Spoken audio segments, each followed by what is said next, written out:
Welcome to God's Favourite Shepherds, a collection of 39 short stories rounding out the lives of mainly lesser-known Bible characters, with many of the stories ending with a short quiz. Listen now to the author of God's Favourite Shepherds, Bill Ackland. The story I have for you today is entitled Gehazi, A Privilege Lost, and this is based on 2 Kings 4 and 5.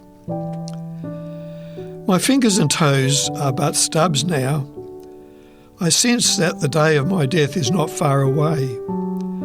Perhaps the part of my punishment I feel the most is seeing my children and their children suffer as I have since that fateful day many years ago when Naaman of Syria came to seek a cure for his leprosy from my master Elisha the prophet. Naaman was cured, but his leprosy was given to me on that dreadful day when I coveted Naaman's gifts and lied to the prophet.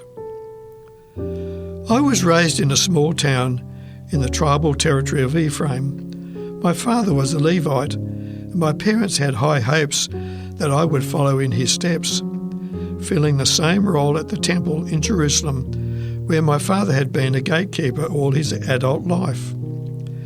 My parents had discussed with me that as an apprenticeship for my Levitical destiny, it would be a wonderful thing for me if the prophet Elisha would accept me as his servant.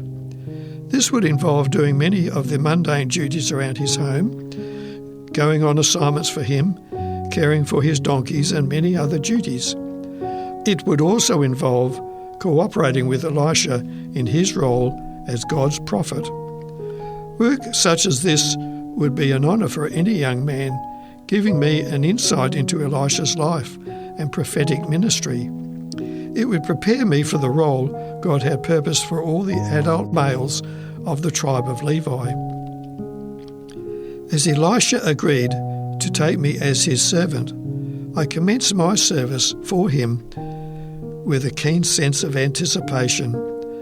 I had heard from my parents that the prophet's role was very different from the lives of other men in Israel and Judah. On the one hand, the Lord might charge him to fulfill a particular commission for his people. On the other hand, people might come to him seeking God's will in their lives. God also performed miracles for his people through the prophets.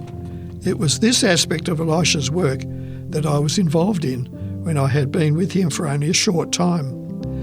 A kind woman and her husband in the town of Shunem frequently invited Elisha to eat with them as he passed by their home.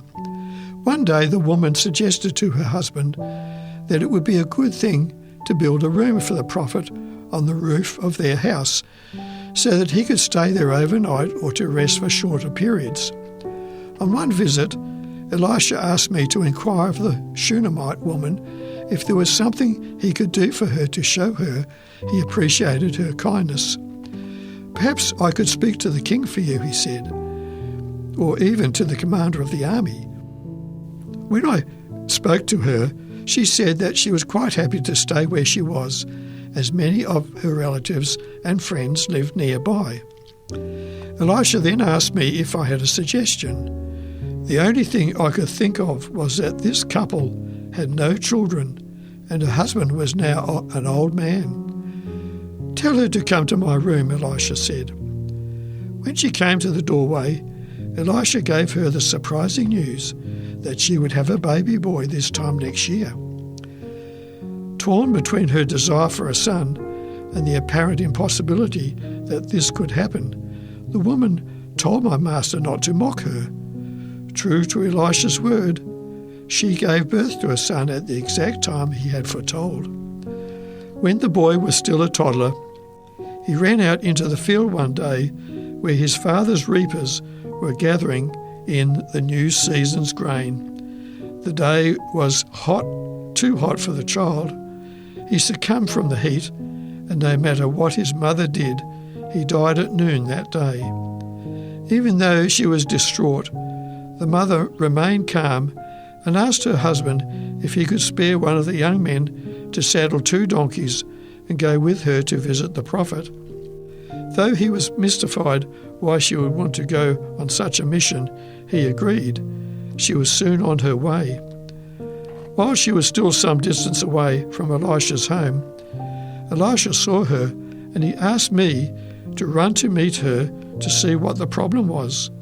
Of course, I did not delay, but the woman wanted to speak to Elisha, so she waved me away and continued on her way until she came face to face with Elisha. Immediately she collapsed at the prophet's feet. I thought this was an annoyance to the prophet and was about to push her away when Elisha stopped me, saying that she was obviously in great grief. This was confirmed, for the woman referred to her son and that she had said to Elisha not to deceive her when he had said she would have a son. Elisha realized the boy must have died, so he charged me to take his staff and go as quickly as I could to place the staff gently on the boy's face. Unfortunately, the boy did not respond, so I ran back to where Elisha and the woman were on their way to her house and told him that there had been no change in the boy's condition. Soon we were at the Shunammite woman's house, where Elisha followed a ritual that only a prophet would know. To the utter joy of the mother, the boy was brought back to life again and was in perfect health. Elisha had commanded me to tell the mother she had her boy back again, as she was not present when the prophet was involved in raising the boy from death to life. It was experiences like this that were the high points of my time of service for the prophet. However, these highlights in my life were not to last, for on that fateful day when Naaman and his entourage came to Elisha, I succumbed to the promptings of my lower nature and brought upon myself a fate worse than death. When Naaman was healed of his leprosy in God's own wonderful way, the desire to have some of the riches Naaman had brought with him as gifts for the prophet overpowered me. I concocted a story that I knew was an outright lie and was given 2 sets of clothes and 2 talents of silver.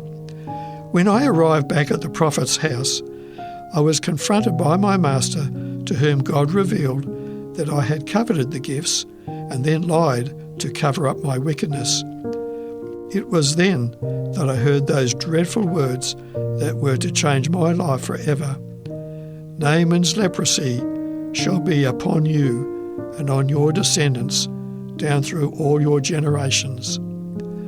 My parents and my hopes and visions for a future in God's service were shattered in a second, and I went away from Elisha's service as though I had been a leper all my life.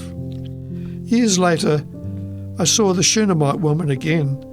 She and her family had escaped from a famine in Israel and had lived in Philistia for 7 years. When they returned to Shunem, she found another family had taken over their property.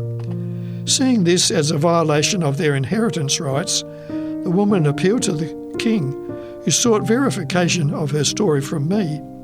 The king knew that I had been Elisha's servant some years before and realised I could not utter a falsehood on this occasion. I gladly verified that the land in question was indeed the property of the Shunammite woman and her husband. It was little enough that I could do, but nothing was to reverse the sentence of the living death that was rightly placed upon me.